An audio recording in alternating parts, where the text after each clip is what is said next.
Bonjour tout le monde. Cette semaine, on a Philippe Ovechkin. Philippe est un infectiologue pédiatrique qui a travaillé à Sainte-Justine pendant plusieurs années. Puis, il y a une couple de personnes que j'ai croisées au fil du temps qui ont déjà eu des interactions avec lui puis qui ont dit comme cet homme-là est incroyable. Moi, personnellement, j'ai collaboré avec lui sur divers projets. Donc, on va parler un peu de ça aujourd'hui. Et on va parler de son histoire là, qui commence en France puis qui finit à Sainte-Justine. Donc, sans plus attendre, je vous laisse écouter mon entrevue avec Philippe Ovechkin. Bonjour. Aujourd'hui, on reçoit Philippe Ovechkin. Mhm. Philippe est récemment retraité, infectiologue pédiatrique qui a fait une partie de sa carrière à l'hôpital Sainte-Justine.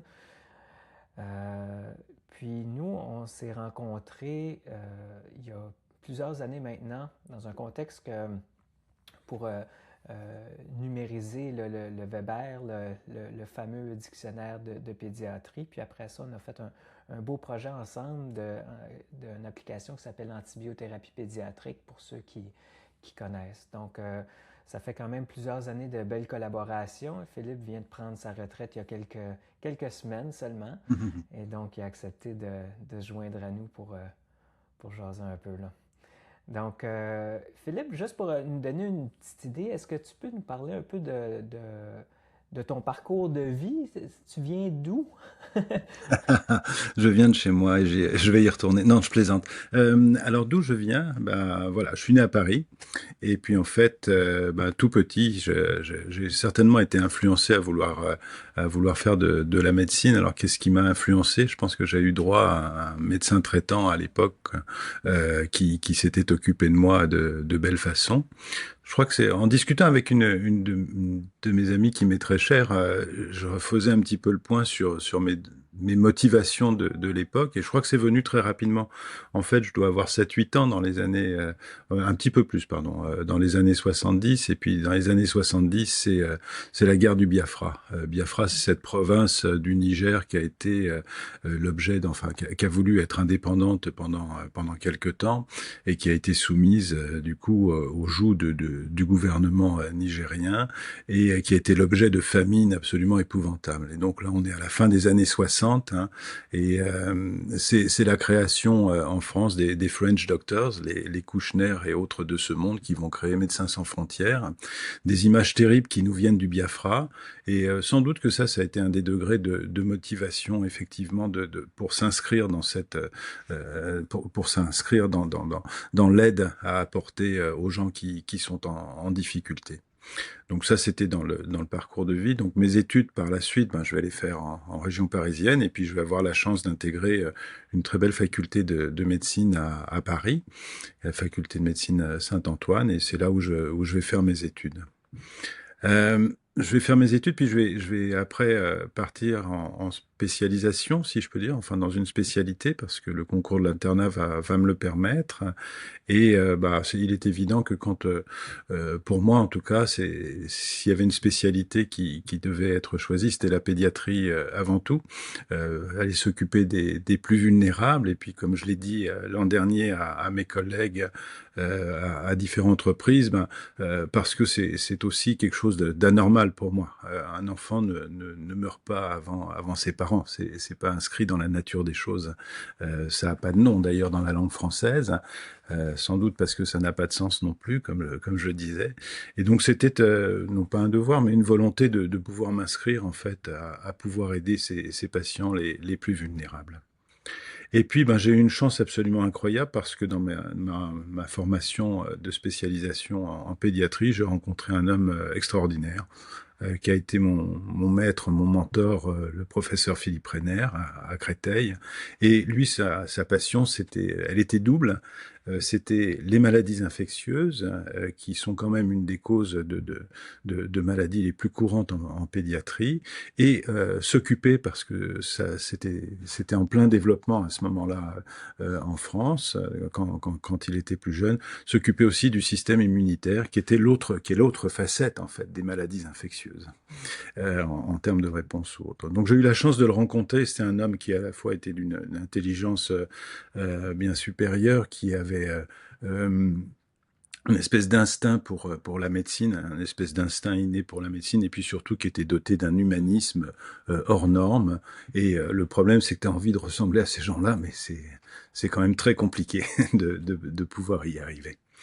Donc j'ai eu cette chance incroyable, et ce qui m'a motivé à aller me former dans des écoles parisiennes, à la fois en théorie puis en pratique, sur les maladies infectieuses, sur l'infectiologie, qu'elle soit pédiatrique ou adulte, et puis également avec une formation en immunologie, ce qui m'a amené à faire un master, une maîtrise pardon, en immunovirologie, ensuite un master sur les maladies infectieuses avec une thématique immuno aussi derrière, et puis différents diplômes universitaires, parce qu'en France, il y a toujours des choses comme ça qui te permettent d'avoir une formation théorique adaptée.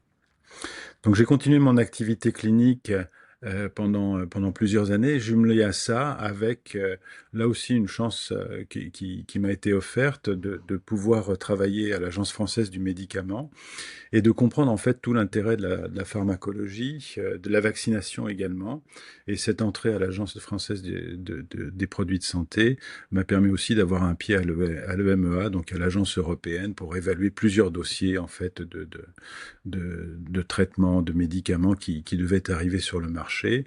Et je ne te cache pas qu'à chaque fois, la composante pédiatrique était faible, et ça m'a donné tout un tas d'idées de pouvoir par la suite progresser, éventuellement faire des études en pharmaco, ce qu'on a fait à Sainte-Justine avec plusieurs, et surtout de m'engouffrer dans cette partie de défis thérapeutiques que l'on voit.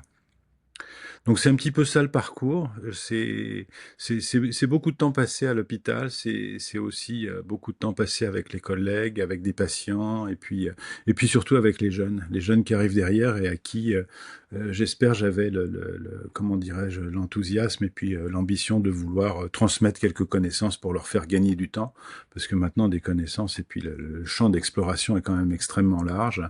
Donc plus tu arrives à leur faire gagner du temps, plutôt que de passer des heures dans des bouquins à se faire une idée de quelque chose, essayer de leur transmettre cette information et cette connaissance plus rapidement. D'où le projet qu'on a eu ensemble, en fait. Ouais, exact. Voilà. Mais là, juste pour que je puisse mieux comprendre un peu la chronologie, là, on parle de les années de ta formation, ça remonte à... Je suis rentré en médecine, ouais, c'est ça, je suis rentré en médecine en 1980. Et puis, donc, mes études médicales en termes d'étudiants. Et puis, ensuite, une année de service militaire. J'ai oublié de la transmettre, celle-là, en 89. Et puis après, donc, mon internat, mon clinica, mes activités jusqu'à 2026, quoi, en fait. Donc, Et qu'est-ce qui t'a amené à Montréal dans tout ça? alors, qu'est-ce qui m'a amené à Montréal? Plusieurs choses. Déjà, c'était un projet que j'avais depuis l'adolescence, le Québec, mais que j'avais laissé de côté parce que mes études se passaient en France. Mais c'était aussi, après toute cette formation en infectiologie, enfin que je pensais être suffisante en infectiologie, l'absence de poste, puisque cette sous-spécialité pédiatrique n'était pas reconnue en France, et généralement c'était et ce le sont encore d'ailleurs, les chefs de service de pédiatrie générale qui se sont octroyés cette appellation et cet attribut. Donc difficile de pouvoir progresser dans cette thématique jusqu'en 2002-2003, où là je reçois par le groupe de pathologie infectieuse pédiatrique de la Société française de pédiatrie une offre de recrutement de la part du service à Sainte-Justine, et puis c'est ce qui m'a poussé à envoyer mon CV, quoi, en fait, et puis à faire part de tout ce que j'avais fait et ce que j'avais envie de faire par la suite. Donc je crois qu'on s'est bien entendu, et puis on a pu passer presque 25 ans ensemble avec les gens du service, que je remercierai jamais assez de m'avoir accueilli en leur sein, quoi, en fait. Mais... Fait que ça a été, c'est venu d'un offre de recrutement, finalement. Ouais, ouais, ouais, ouais, ouais. Une offre de recrutement. Et puis, ben, c'est vrai que quand je te parlais tout à l'heure de cette, comment dirais-je, de ces deux aspects entre les maladies infectieuses et puis le système immunitaire. Ben, quand on voit l'activité clinique, hein, qui était offerte à Sainte-Justine, je veux dire, il y a pas photo, quoi. Tu as envie d'aller là-dedans et puis de pouvoir en plus travailler pour les patients les plus vulnérables. Et puis, ça rejoignait aussi ce que j'avais fait pour l'Agence du médicament en termes d'évaluation. Je t'ai dit tout à l'heure, il y a plein de trous dans les dossiers d'évaluation des médicaments, non seulement en pédiatrie, mais qui plus est dans les populations les plus vulnérables. Donc j'ai eu la chance là aussi à Sainte-Justine de travailler avec des gens hyper compétents. Je pense à mon ami Yves en pharmaco, qui qui est un vrai magicien, qui arrive à doser tout et n'importe quoi comme médicament, sitôt qu'il a été ingurgité ou administré dans un organisme. Et on a pu faire des travaux ensemble qui, je pense, ont permis d'améliorer la prise en charge de nos patients. Donc c'est ça un petit peu qui m'a poussé quand je vois la qualité du travail qui était effectué et puis les possibilités qui étaient effectuées. Euh, le tout, c'était de garder une curiosité, bien évidemment, et puis une énergie, un enthousiasme pour essayer de progresser. Alors moi, j'ai jamais eu je suis pas un chercheur, je suis pas un chercheur patenté. Je travaille pas avec des souris, je travaille pas sur des géloses, des choses comme ça. Mais par contre, j'aime beaucoup me poser des questions qui concernent mes patients et essayer d'apporter des réponses au quotidien. Qu'est-ce qui va pouvoir faire en sorte qu'on va améliorer la prise en charge des soins, qu'on va améliorer la prise en charge de tel ou tel patient qui a telle pathologie, en sachant que bien souvent on a des carences dans la thérapeutique en termes de posologie, comme je viens de te le dire. Et ça a été un point déterminant qui m'a encore plus incité à venir et à travailler avec cette optique-là, quoi, en fait. Est-ce que tu avais un créneau d'expertise clinique pendant ces années-là? Lesquels Je parle tu sais, en infectiologie pédiatrique. Donc, Oui, tu travaillais, oui, tu faisais de la clinique. oui, oui, oui. Là, Puis je faisais de la clinique. là-dedans, est-ce qu'il y avait comme une surspécialisation ou c'est un peu général? Parce que là, on parle de pratiques extrêmement surspécialisées. Là. Des fois, Ouais, ouais, on- tout à fait, tout à fait. Ben, je pense qu'il y avait les deux aspects, c'est-à-dire que dans le service, oui, pardon, dans le service, chacun a un petit peu sa spécificité.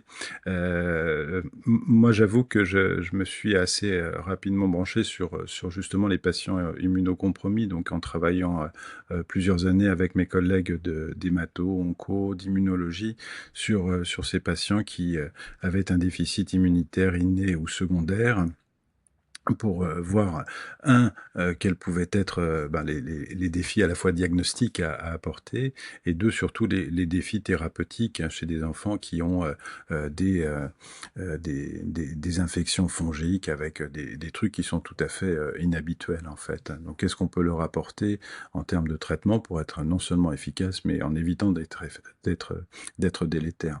Je rappelle que juste à titre d'exemple, quand j'ai commencé à m'intéresser à cette problématique, là je reviens avec mon patron parisien, enfin de banlieue parisienne, Philippe Renner, on avait une activité d'hématologie. Parfois, des patients avaient des infections fongiques et le seul médicament qu'on avait à notre disposition à l'époque, c'était l'amphotéricine B, des oxycolates.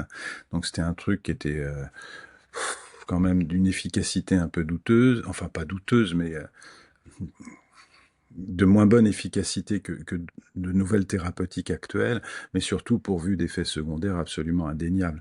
À l'époque, on n'avait même pas l'ambisome, ce qui fait qu'on mélangeait l'amphotéricine B dans des intralipides, dans des lipides de suspension parentérale, pour ce qu'on appelait l'ambisome du pauvre, quoi, en fait, à l'époque, pour diminuer les effets secondaires et en espérant augmenter l'efficacité. Donc, on n'avait pas les ressources thérapeutiques qu'on a à l'heure actuelle, et qu'il va falloir continuer de développer et sur lesquels faudrait encore travailler, bien évidemment.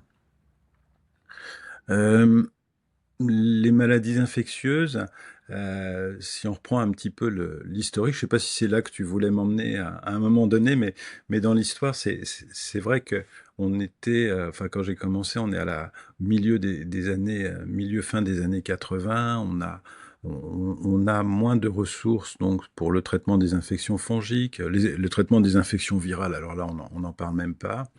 Et puis de temps en temps, j'ai envie de dire, bah, ma vie médicale, en fait, ou professionnelle, ouais, c'était entre deux pandémies. Ça a commencé avec une maladie dont on connaissait pas le nom, qui touchait le Zaïre, Haïti, qui a touché la communauté homosexuelle à San Francisco. Donc ça s'est appelé rapidement le sida. On avait peu de moyens à l'époque.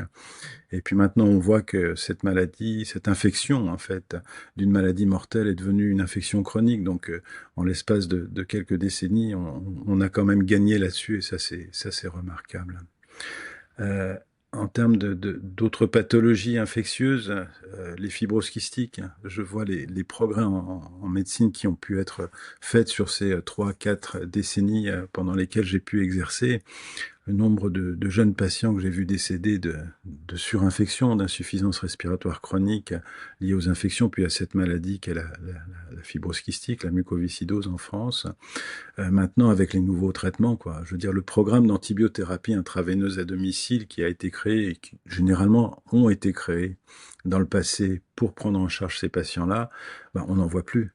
On en voit un, deux qui sont pris en charge par année, mais les traitements qui sont à l'heure actuelle donnés sont absolument remarquables et permettent de limiter ces infections. Donc on voit là toute une évolution. Et je ne parle même pas des bienfaits de la vaccination qui sont tant décriés par nos voisins du Sud à l'heure actuelle, euh, pour, euh, pour dire que oui, bah, quand j'ai commencé, je me souviens très bien, une de mes premières gardes, c'est un gamin de 5 ans qui va mourir d'une méningite à hémophilus. On n'en voit plus. On n'en voit plus, c'est fini. Donc, il y a eu toute une évolution de la médecine, on s'est adapté, les infections les plus courantes, on arrive à bien les prendre en charge. Maintenant, on a toute une catégorie de patients qui reçoivent des traitements immunosuppresseurs, qui ont d'autres diagnostics, et ça, je crois que c'est tout un nouveau défi, à la fois diagnostique et thérapeutique pour les années futures. Ouais, ça, c'est certain. C'était juste avec quelques exemples où je voulais essayer de mentionner toute cette évolution de la médecine qui va se poursuivre, bien évidemment. Voilà. Ouais, il n'y a pas de fin. Ouais. Non, non, il n'y a pas de Euh, fin. Mon seul regret, c'est de voir, peut-être pour les anémies falciformes, qui sont toujours autant victimes d'infections et d'effets secondaires liés à leur maladie, où on n'a peut-être pas trop progressé. J'espère que ça viendra avec les thérapies géniques dont on parle. Bon, ça aussi, ce sera à voir dans le temps. C'est peut-être en termes de maladies infectieuses, une autre maladie, je trouve, où on a moyennement progressé, quoique c'est peut-être ma méconnaissance, c'est la malaria, le paludisme. On a encore toutes les 3 minutes un gamin qui va mourir du paludisme quelque part dans le monde. Et les ressources thérapeutiques sont encore défaillantes à ce niveau-là, quoi. La recherche sur certains vaccins a été faite, puis a été chaotique. Je pense que c'est, enfin bon, mon éditorial politique me ferait dire que ça touche pas les pays occidentaux, donc il y a peut-être un petit peu moins d'investissement à cet égard, mais je n'irai pas plus loin dans cette polémique. c'est Je crois correct. que c'est plus complexe que ça, en fait. Voilà. On s'en doute aussi, là. Mm. Mhm. Donc, Donc, ça oui, fait quand vas-y. même plusieurs années de travail quand même assez soutenu, là. Puis, si on revient un peu à ce que je disais tout à l'heure, là, nous, on s'était connus initialement avec le dictionnaire de pédiatrie là, de Weber, Mhm. qui est pas mal dans les bibliothèques de la majorité des médecins québécois, en quelque part dans leur formation. Toi, comment Mhm. a été ton implication là-dedans initialement? Ben, écoute, ça remonte, je ne sais plus sur quelle édition, mais peu de temps après mon arrivée, un comité éditorial avait été formé à Sainte-Justine pour reprendre le travail de Dr Weber, et sous la houlette et la direction de Jean Turgeon notamment. Et, euh, et je pense qu'il leur fallait un cinquième larron, et mon nom a dû sortir d'un chapeau comme ça. Et j'en suis très heureux parce que ça correspond ça correspond, comme je te le disais tout à l'heure, à ma volonté quelque part de transmettre des connaissances. Mhm. Et c'est vraiment un bel outil que le dictionnaire Weber qui reprend un petit peu l'histoire enfin, les thématiques de la pédiatrie sous un autre angle, sous une forme aussi un petit peu stéréotypée dans la configuration des chapitres. Et, euh, et j'étais absolument ravi et honoré de pouvoir participer à au moins 3 éditions de cet ouvrage. La dernière est sortie donc à l'automne 2025. Et je crois qu'une fois de plus, c'est une belle réussite, quoi. Je regrette que tu n'aies pas pu participer à la fonction, à la version informatique. Les éditeurs, enfin, je ne reviendrai pas sur ce débat-là, mais les éditeurs ayant leur propre mécanisme à l'heure actuelle. Mais là où je suis content, c'est que ça ne nous a pas empêché de travailler sur un autre projet là aussi de transmission des connaissances. Ce projet d'antibiopède, parce que là je passe un peu du coq à l'âne, donc tu me contrôles hein, si je m'égare, mais outre le Weber, donc le projet qu'on a eu d'antibiopède, c'est pas tant un projet didactique comme le Weber, c'est pas un projet d'enseignement. Et c'est toi qui me l'as fait remarquer, et je crois que c'est en ça que ça fait un outil qui est tout à fait exceptionnel et à part. C'est qui permet de répondre aux questions hypothétiques de nos collègues qui sont coincés dans un bureau, sur un étage, quelque part, pour une posologie, pour un choix thérapeutique à l'occasion d'une infection. Et, et je crois que c'est une... oui, fallait se mettre à ça en termes de possibilités informatiques que l'on a à l'heure actuelle. Fallait passer dans l'ère du 21e siècle plutôt qu'un textbook. Et j'avoue, j'en suis assez content quand on voit les résultats parce que c'est quand même un grand nombre de pédiatres au Québec et à l'extérieur du Québec qui utilisent cette application pour des infections pour le moment communautaires, pour des choix posologiques. Et j'espère que c'est pour eux une aide à tout moment qui permet à la fois de gagner du temps et de pouvoir prendre en charge surtout les patients de façon optimale. Je suis d'accord. Je pense que c'est un ouvrage qui a rempli les objectifs qu'on s'était un peu Mm. fixés au début, là. Donc, quelque chose d'utile. Puis, c'est drôle à dire, ça, c'est mon petit éditorial par rapport à ça, mais c'est c'est difficile de créer un outil qui va vraiment être utile pour des cliniciens. Mhm, Ça mhm, peut paraître super simple, mais de faire quelque chose que le clinicien va pouvoir utiliser puis pas se perdre dedans, puis de trouver l'information qu'il a besoin dans un temps très court, mhm, c'est loin d'être aussi facile que ça peut sembler. Puis mhm, je pense qu'Antibiothérapie pédiatrique a réussi à atteindre cet objectif-là. mhm. Euh, c'est un outil que vous avez continué à mettre à jour. Les dernières mises à jour ont été faites il n'y a vraiment pas longtemps, juste avant le départ à la Juste retraite. avant et après, oui. Ouais, Donc, ouais. donc ça va continuer de faire son petit chemin là, même après ton départ.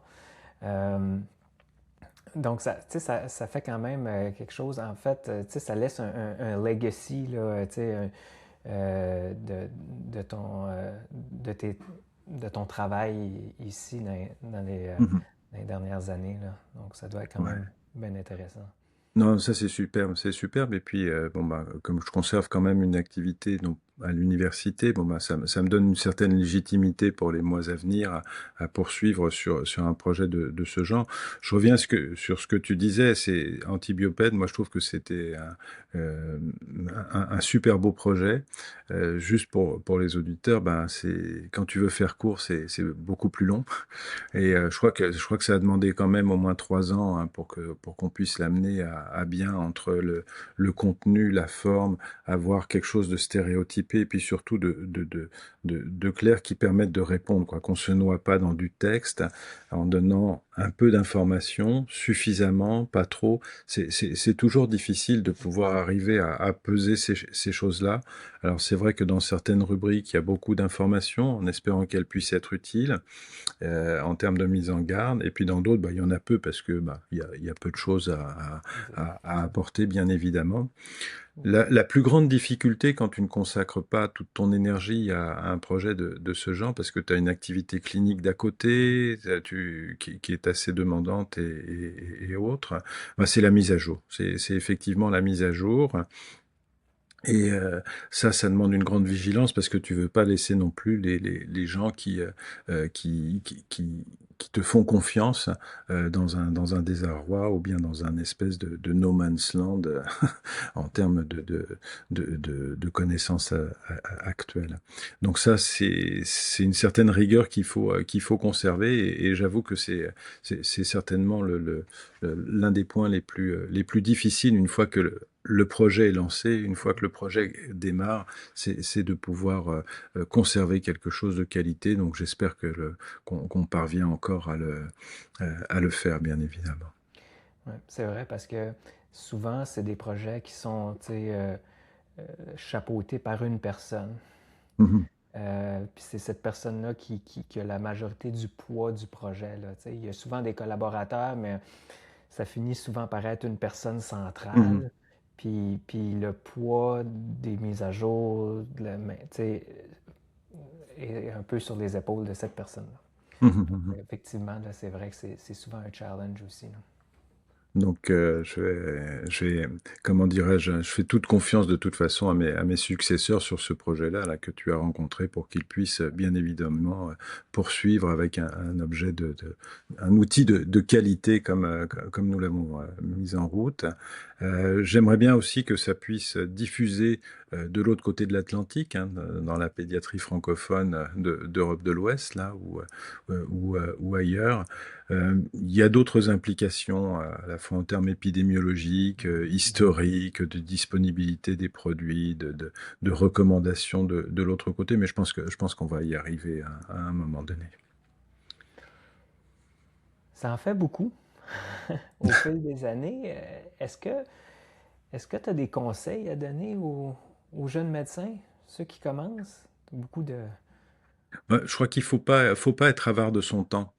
Ouais, c'est difficile à dire. Moi, quand je l'avais commencé, je m'étais mis en tête qu'il fallait pas être avare de son temps parce que c'est à force d'être soumis à des situations les plus diverses, les plus variées, où tu te poses le plus de questions. C'est là où tu vas acquérir le plus de connaissances et puis après, ouais, le plus d'expertise. Si tu es confronté en permanence à quelques cas de figure et puis toujours les mêmes, c'est peut-être un petit peu moins challengeant et puis par la suite tu risques d'être dépassé. Tout au cours de mes études, en tout cas, j'ai essayé d'être, c'est ça, d'être pas omniprésent, mais d'être suffisamment présent. Et je peux te dire que des nuits de garde passées à l'hôpital, j'en ai fait quelques-unes. Je me souviens encore de certains services où on arrivait le samedi matin avec une valise. Enfin, j'arrivais avec mon sac et puis je savais que j'allais repartir le lundi soir, quoi, parce qu'on était peu nombreux et qu'il fallait assurer des gardes 24 sur 24. Enfin bref, bon, c'était une autre époque où après 16 heures de garde, on n'était pas tenu de rentrer chez nous, mais on continuait. Alors parfois c'était peut-être au détriment du patient, mais Mhm. heureusement il y avait d'autres chefs qui étaient derrière. Pour Donc l'avoir vécu moi aussi, moi je suis arrivé à la fin, là, mais... Donc, je pense que c'est ça, ne pas rechigner à cette exposition clinique quand tu veux être clinicien, parce que c'est vraiment là où tu acquiers des choses. J'ai envie de dire qu'il faut pas perdre sa curiosité. C'est ça qui nous anime également, ne pas perdre sa curiosité à la fois en termes de lecture, à la fois en termes de challenge, ne pas accepter les diagnostics et puis les attitudes thérapeutiques qui sont nécessairement dictées par d'autres, comme je l'ai pu le vivre en France, qui sont souvent dictées sous forme péremptoire par des chefs de service ou autres. Il faut avoir aussi sa propre expérience et puis se fier non pas à son instinct mais à ses connaissances, à ses bases et puis aller rechercher les informations, quoi. Donc, être assez souvent sur le PubMed. La troisième chose, et c'est ça qui me navre un petit peu plus, c'est que j'ai l'impression à l'heure actuelle, il y a tellement de connaissances à acquérir qu'on vit sous le joug des recommandations. Et ça, s'il y a un mot, moi, qui me fait hurler à chaque fois, c'est les recommandations. Les recommandations, bien souvent, sont écrites par des gens qui écrivent des recommandations et qui sont un petit peu plus détachés de la clinique. Les recommandations, elles sont faites pour prendre en charge des pathologies et non pas des malades. Et donc la chose qu'il faut se poser comme question, c'est est-ce que notre malade, il rentre véritablement dans ces études qui ont permis d'élaborer ces recommandations, et parfois on n'a pas cette information qui nous permettent de juger, de trancher. Donc avoir des lignes directrices, c'est bien, mais il ne faut pas que ce soit la règle absolue, dans la mesure où notre patient n'a jamais la certitude qu'il s'intègre véritablement dans ce qui a permis d'éditer ces lignes directrices. Ces lignes directrices, ces recommandations, à rappeler quand même qu'elles sont faites principalement pour les assurances et les avocats aux États-Unis. Donc c'est pas pour le bienfait du patient parfois. Et donc si j'avais des conseils à donner, c'est ça. C'est oui, on vous demande de bien les connaître, ces recommandations émises par des sociétés savantes qui parfois se copient, enfin pas parfois, qui très souvent en fait se copient les unes entre elles. Et donc il faut garder son œil critique. Et d'autant plus à l'heure actuelle, un œil critique quand on voit ce qui se passe aux États-Unis, au ministère de la Santé, là, pour ne pas tomber dans ce fléau-là. Voilà. Très bien. Donc ce serait un petit peu ça mes conseils. C'est super. Qu'est-ce qui t'attend maintenant? Des projets? Je sais pas. Projet, oui. Projet, ben, continuer encore quelques temps, comme je te disais, sur Antibiopède, et Mhm. puis petit à petit lâcher la médecine, et puis après on verra. Voilà. Je me laisse aller pour l'instant. Tu restes dans la région de Montréal? Non, j'ai déménagé. Je suis parti en région, donc dans les Laurentides. J'ai quitté Mais Montréal, quitté la donc au ville. Québec. Ouais, ouais, ouais, au Québec, ouais, bien sûr. Ouais. Et puis, non, non, dans les Laurentides, on a eu un bel hiver, bien enneigé, Ouais, c'était parfait. Puis maintenant, je vais pouvoir m'occuper de ma forêt. Voilà, après s'être occupé des patients, je vais pouvoir m'occuper de la forêt. merveilleux. Bah ouais, on en a besoin de la forêt, si on veut, pour les générations futures, là encore. Voilà, Merci beaucoup. Ce fut je t'en incroyable. prie. Merci pour ce beau témoignage et ce... Merci à toi, surtout Marc-Émile, de la confiance que tu m'as et que tu nous as accordée pour tous ces projets-là, et puis pour encore aujourd'hui. Donc, bonne chance à toi. À la prochaine. Bye. Merci d'avoir écouté tout le monde. C'est bien gentil pour les peut-être 3 personnes qui restent cette fois-ci. Euh, Abonnez-vous. J'ai reçu même des commentaires récemment par rapport aux entrevues que j'ai faites. C'est vraiment le fun. Merci de prendre le temps. C'est super gentil. Donc, je vous laisse là-dessus. Puis à la prochaine.